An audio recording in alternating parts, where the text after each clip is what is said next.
Баршаңызға сәлем. Бүгін 143 сабақтың есептерін орындаймыз. Сабақтың тақырыбы өзіңді тексер. Бұл сабақта нені үйренгенімізді тексереміз. Бірінші есеп: қос теңсіздіктің шешімдер жиынын таба аламын және түсінемін. А. Қос теңсіздікті жеке екі теңсіздікке ауыстыр. Демек, біз мынаны жеке екі теңсіздік түрінде өрнектеуіміз керек. Әсінде сан сәулесінде қос теңсіздіктің шешімдер жиынын белгіле. Шешімдер жиынын фигуралы жақшаның көмегімен жаз. Демек, асын орындаймыз. Қос теңсіздік берілген, яғни x белгісізі 12-ден артық, 15-тен кем. Бірінші жазамыз, x-іміз 12-ден артық деп, және x 15-тен кем деп осылай жазып қоямыз екі теңсіздік түрінде. Ал әсінде берілген бізге x белгісізі 4-тен артық, 8-ден кем деген осы теңсіздіктің шешімдер жиынын сан сәулесінде және фигуралы жақшаның көмегімен жазамыз. Демек, 4-тен артық болса, 4-тен 10-ға қарай шексізге қарай кетеді. Бұл жерде осындай қиғаш сызықтармен белгілеп қойдық. Және 8-ден кем болса, міне 8-ден кем солға қарай жүреміз. Яғни 8-ден кіші сандарға қарай. Енді екеуіне де тиісті болған және 4 пен 8-дің арасында 5, 6, 7 болады. Демек, бұл теңсіздіктің шешімдер жиыны 5, 6, 7 екен. Екіншісінде дәл солай жалғастырамыз. X белгісізі 1-ден артық, 5-тен кіші болса, міне қиғаш сызықтармен белгіледік. Бұның шешімдер жиыны 2, 3, 4-ке тең. Екінші есеп: теңдеулерді шешуде өрнектерді ықшамдау ережесін қолданамын. Бірінші теңдеуді орындаймыз. 258-ге 2x-тің қосындысынан 80-ді азайтсақ 700-ге тең деген. Бірінші теңдеудің сол жағын орындаймыз. Белгісіздерді, яғни айнымалысы бар сандарды қосып аламыз. 258x қосу 2x. Бұны қосатын болсақ 260, x азайту 80 тең 700 болады. Қарапайым теңдеу түріне келтіріп, бұл жерде белгісіздерді теңдеудің сол жағында қалдырып, бос мүшені теңдеудің екінші бетіне өткіземіз. Сонда 260x тең 700 қосу 80 болады. X-ті табу үшін 780-ді 260-ға бөлеміз. X-іміз 3-ке тең. X-тің орнына 3-ті қойып тексеріп көреміз. 258-ді 3-ке көбейтеміз және 2-ні 3-ке көбейтіп 80-ді азайтсақ 700 шығады. Ал 700 700-ге тең. 50x пен 40x-тің қосындысы 540-ға тең деген екінші теңдеуіміз. Бұл жерде теңдеудің сол жағын орындайтын болсақ 90x тең 540 болады. Қарапайым теңдеу түріне келтірдік. Бұл жерде екінші көбейткіш белгісіз болып тұр. Оны табу үшін 540-ті 90-ға бөлуіміз керек. Демек, x-іміз 6-ға тең. Енді x-тің орнына 6-ны қойып есептейміз. 50-ді 6-ға көбейтеміз және 40-ты 6-ға көбейтіп екеуін қоссақ 540-ға тең, ал 540 540-ға тең. Үшінші есеп: бөлімдері бірдей жай бөлшектері бар өрнектерге талдау жасай аламын және салыстырамын. 13-тен 2 мен 13-тен 5-тің қосындысын 13-тен 11 мен 13-тен 5-тің айырмасымен салыстырамыз.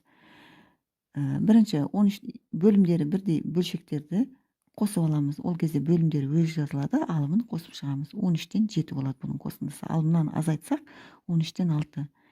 Бөлімдері бірдей бөлшектердің алымдарының қайсысы артық болса, сол жақ үлкен болады. Демек, 13-тен 7, 13-тен 6-тан артық. Кейінгісі 20-дан 12 мен 20-дан 5-тің айырмасын 20-дан 11 мен 20-дан 15-тің қосындысынан 20-дан 7-ні азайтқанымен салыстырамыз. Бірінші сол жағын орындап аламыз. Бұл 20-дан 7-ге тең болады, яғни 12-ден 5 тасақ. Ал оң жағын орындайтын болсақ, бірінші жақшанышын орындаймыз, қосамыз. 20-дан 11-ге 20-дан 15-ті қоссақ 20-дан 26 болады. Ал 20-дан 26-тан 20-дан 7-ні азайтатын болсақ 20-дан 19 болады. Енді екеуін салыстырамыз. 20-дан 7, 20-дан 19-дан кем. Төртінші есеп: есеп бойынша әріпті өрнек құраламын. Есеп бойынша әріпті өрнек жаз. 260 килограмм қызанақ жиналды. N жәшікке 24 килограммнан салынды. Неше килограмм қызанақ қалды? N тең 8 деп алып, оны есепте.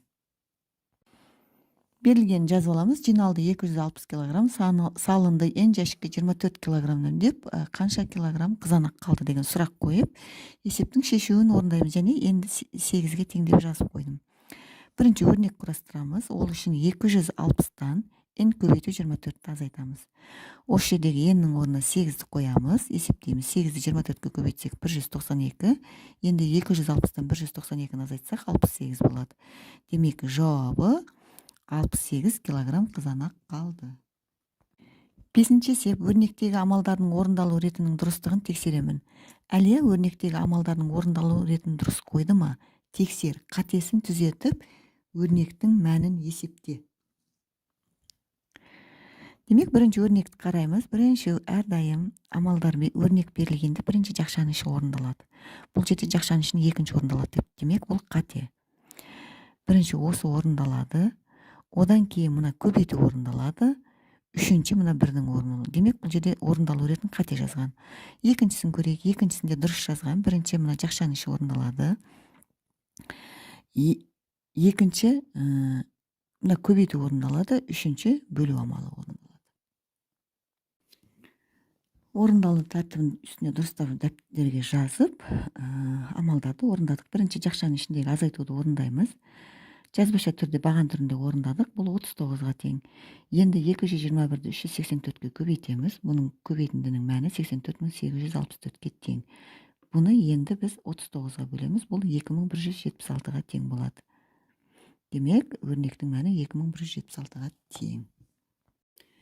Екінші өрнекті де дәл солай дұрыстап жазып қойдық. Бірінші жақшаның ішіндегі амалы орындалады. 48-мыңнан 47.884-ті азайтсақ 116-ға тең.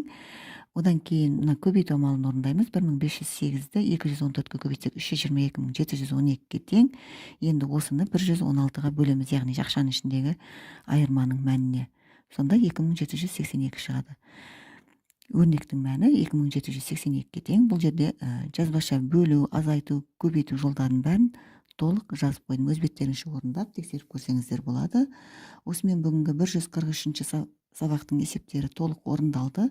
Каналға тіркеліп лайк басуды ұмытпаңыздар. Сау болыңыздар.